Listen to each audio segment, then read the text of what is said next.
Hello everyone, welcome to my channel. Female reproduction में आज ovulation पर डिस्कशन होगा। ओव्यूलेशन क्या है, अंडोत्सर्ग क्या है। जब ग्राफियन फॉलिकल्स, जो ग्राफियन पुटिका होती है, मैच्योर हो जाती है और कहाँ आ जाती है, अंडाशय ओवरी की सतह पर पहुँचती है तो क्या हो जाती है, ब्लास्ट हो जाती है, फट जाती है। और जो सेकेंडरी oocyte होती है उसको क्या कर देती, रिलीफ कर देती, मुक्त कर देती। इसी क्रिया को ही क्या कहते हैं, अंडोत्सर्ग कहते हैं, ओवुलेशन कहते हैं। ओवा से फर्टिलाइजेशन तथा स्पर्म से एंटी फर्टिलाइजेशन द्वारा स्रावित होने के कारण स्पर्म ओवा की ओर क्या हो जाता है, आकर्षित होने लगता है। ये पूछा जाता है एंटी फर्टिलाइजेशन और फर्टिलाइजेशन क्या है, तो क्या बताओगे, ओवा से फर्टिलाइजेशन तथा स्पर्म से एंटी फर्टिलाइजेशन स्रावित होने पर स्पर्म किसकी ओर आकर्षित होता है, ओवा की ओर आकर्षित होता है।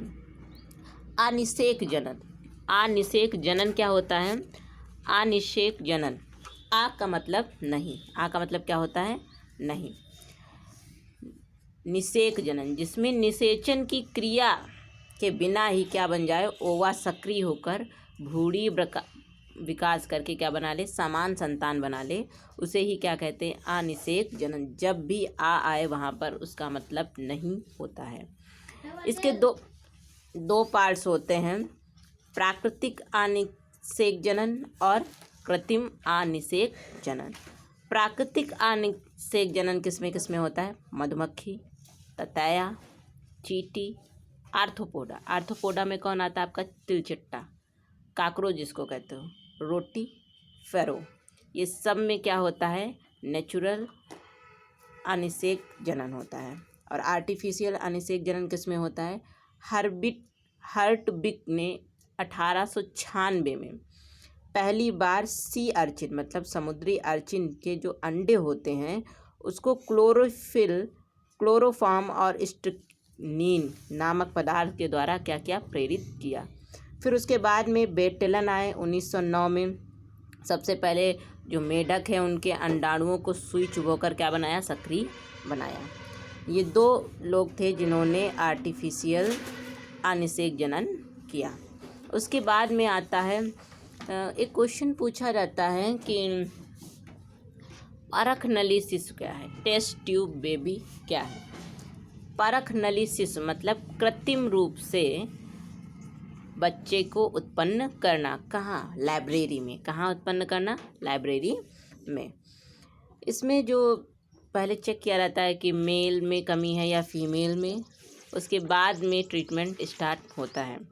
अगर मेल में कमी है तो मेल किसी दूसरे मेल का स्पर्म लेकर जो लेडी है उसके ओवा को फर्टिलाइजेशन की क्रिया कराई जाती है। उसके बाद में उसके यूट्रस में उसको रोपित कर दिया जाता है। यही एक क्या है, टेस्ट ट्यूब बेबी है, परख नली शिशु है। उसके बाद आया रजोधर्म अर्थात मानसिक चक्र। स्त्रियों में oogenesis ओवरी एवं यूट्रस में विविध परिवर्तनों की एक रिप्रोडक्टिव साइकिल से संबंधित होता है, जिसे क्या कहते हैं, मानसिक चक्र कहते हैं। ये हर महीने आता है। ये किससे स्रावित होता है, ब्रेन के हाइपोथैलेमस, अग्रपीयूष तथा स्वयं अंडाशयों द्वारा स्रावित जो हार्मोन्स होते हैं इस साइकिल को क्या करते हैं, कंट्रोल करते हैं।